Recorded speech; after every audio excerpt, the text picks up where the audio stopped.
तो दोस्तों, आज हम ऐसे विषय पर बात करेंगे जिसे बहुत कम लोग समझ पाते हैं और बहुत कम लोग अनुभव कर पाते हैं। उत्तराखंड के चारों धाम गंगोत्री, यमुनोत्री, केदारनाथ और बद्रीनाथ धाम, इन पर्वतीय पवित्र स्थलों में साधु संतों की तपस्या होती है।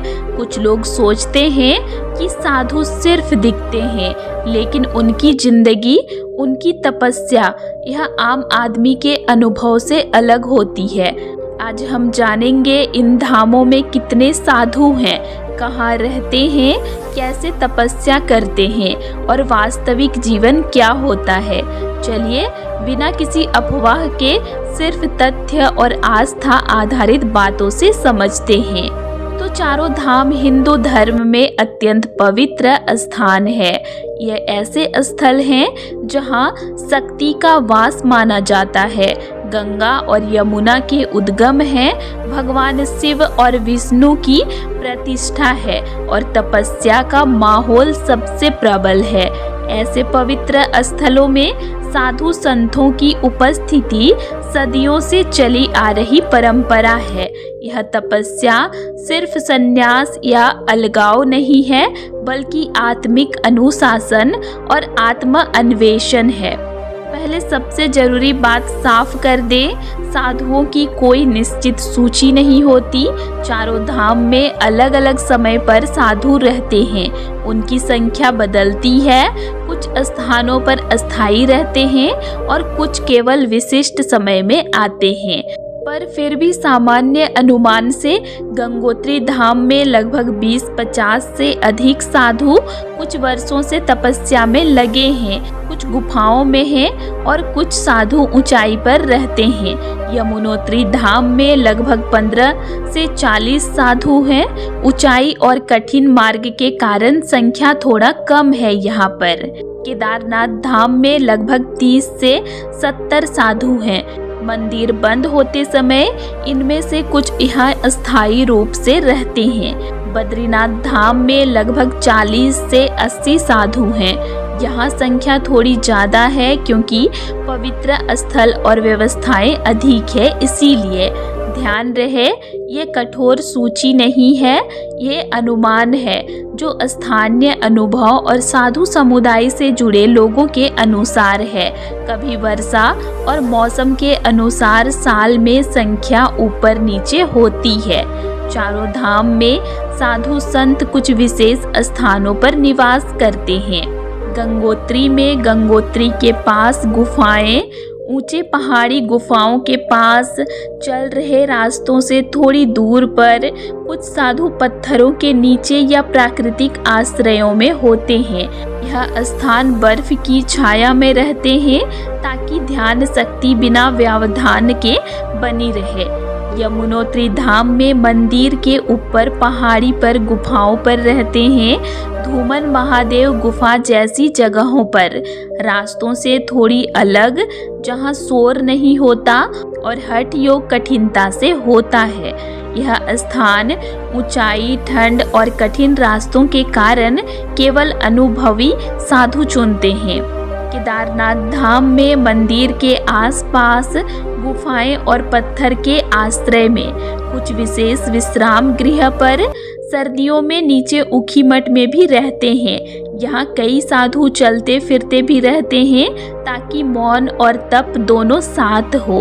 बद्रीनाथ धाम में निरंजन गुफाएं, गोविंद घाट के आसपास पहाड़ी पर कुछ मठ मंदिरों के आसपास जहां व्यवस्थाएं होती है। यहाँ साधु धार्मिक अनुष्ठानों के साथ तपस्या को जोड़ते हैं। अब हम लोग जानेंगे साधु किस तरह तपस्या करते हैं।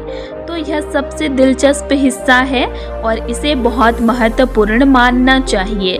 साधु संत की तपस्या किसी यात्रा या ट्रेंड की चीज नहीं है। यह आत्मिक अनुशासन, मन का नियंत्रण, एकाग्रता और प्रकृति का स्वीकार है। आइए समझते हैं ध्यान साधु की रोजमर्रा की जीवन शैली है। वे बर्फीले पहाड़ों में एकांत स्थान खोजते हैं। सुबह से सूर्यास्त तक आंखें बंद किसी मंत्र, ध्वनि या सांस पर ध्यान रखते हैं। यह ध्यान केवल शांति पाने के लिए नहीं, बल्कि मन को स्थिर करने के लिए किया जाता है। सतर्कता।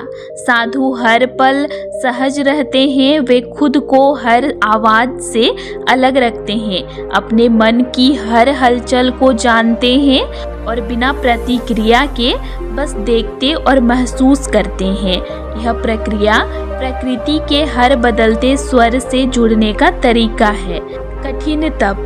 साधु सर्दी, भूख, अग्निहीनता को खुद पर आसान नहीं होने देते। वे कम भोजन, कम वस्त्र और शारीरिक कठिनाई को अनुभव के रूप में लेते हैं। यह शरीर को मन की आवाज की ओर ले जाता है। चारों धामों में साधु खुद को भीड़ से दूर रखते हैं। कई दिनों तक बिना बोले, बिना प्रतिक्रिया दिए, बिना शोर, केवल मौन में रहते हैं और यही मौन उनकी तपस्या में सबसे महत्वपूर्ण हिस्सा है। यह प्रश्न बहुत लोग पूछते हैं, क्या साधु केवल अकेलापन चाहते हैं? क्या वे भूल जाना चाहते हैं या कहीं भागना चाहते हैं? तो दोस्तों, इनका उद्देश्य बहुत अलग होता है। वे आत्मज्ञान चाहते हैं, मन का नियंत्रण पाना चाहते हैं, जीवन की गहराई को समझना चाहते हैं और अपने भीतर की वास्तविक पहचान को समझना चाहते हैं। यह तपस्या किसी डर या भागने की वजह से नहीं होती, यह समझ की वजह से होती है। चारों धामों में अनेक साधु ऐसे हैं जो कई सालों से यही जीवन जी रहे हैं। यहाँ कुछ सामान्य अनुभव है। सुबह का शांति, ऊंचाई पर हवादार शांतियाँ मन को साफ करती है। बर्फ की आवाजें अनजाने में आत्म ध्यान की ओर ले जाती है। रात की ठंड शरीर को तोड़ती है, मन को मजबूत करती है। प्रकृति के संकेत, एक लय में जीना, समय की गहराई सीखना, इन सब का संदेश एक ही है। शांति सिर्फ मौन में नहीं, बल्कि आत्म समझ में होती है। बहुत से लोग मानते हैं साधु डरावने होते हैं, वे लोगों से दूर भागते हैं, वे किसी रहस्य के शिकार हैं। लेकिन सच्चाई यह है, साधु शांत चित होते हैं। वे लोगों से प्यार करते हैं और उनकी तपस्या लोगों को नहीं, खुद को समझने के लिए होती है। अब हम साधु संत की तपस्या को केवल किसी साधु की कहानी के रूप में नहीं देखते, बल्कि इसे हम अपनी जिंदगी के अनुभव के रूप में देखते हैं। साधु हमें सिखाते हैं शांति का मूल्य, मन का नियंत्रण, प्रकृति के साथ तालमेल, भीड़ के बिना भी मजबूती, आत्मिक गहराई। ये वो सब हैं जो आज की ट्रैफिक वाली दुनिया में हम सबको चाहिए। तो दोस्तों, उत्तराखंड के चारों धाम में साधु संत केवल धामों के निवासी नहीं हैं, वे चारों धामों की आस्था, शक्ति और मौन की आत्मा हैं। वे बर्फ और बारिश से नहीं डरते, भीड़ और शोर से नहीं डरते, बल्कि अपने मन के भीतर की यात्रा को सबसे बड़ा अनुभव मानते हैं और यही उनकी तपस्या का सार है, शांति, समझ और आत्म अन्वेषण। अगर आपको यह जानकारी जीवन जैसी लगी हो तो इसे सोचने की जगह अनुभव करने की कोशिश करें। इसी के साथ दोस्तों, आज तारीख हो गया 27 जनवरी और अभी केदारनाथ धाम में भारी बर्फबारी हो रही है। आईटीबीपी के जवान केदारनाथ धाम में मौजूद हैं। तो दोस्तों, अभी केदारनाथ धाम कोई भी श्रद्धालु नहीं जा सकते हैं क्योंकि कपाट बंद है और बर्फबारी भी हो रही है, तो रास्ते बर्फ से ढक चुके हैं। तो अभी खतरा काफ़ी ज़्यादा है, इसीलिए आप लोग अप्रैल में जाने का तैयारी कीजिए। कपाट खुल जाएगा 21 या 22 अप्रैल को। तो दोस्तों, आप लोगों के पास टाइम बहुत कम है, तो तैयारी शुरू कर दीजिए। तो आज के लिए इतना ही। और आप लोगों को मेरा आज का इन्फॉर्मेशन कैसे लगा ये मुझे कमेंट करके ज़रूर बताइएगा।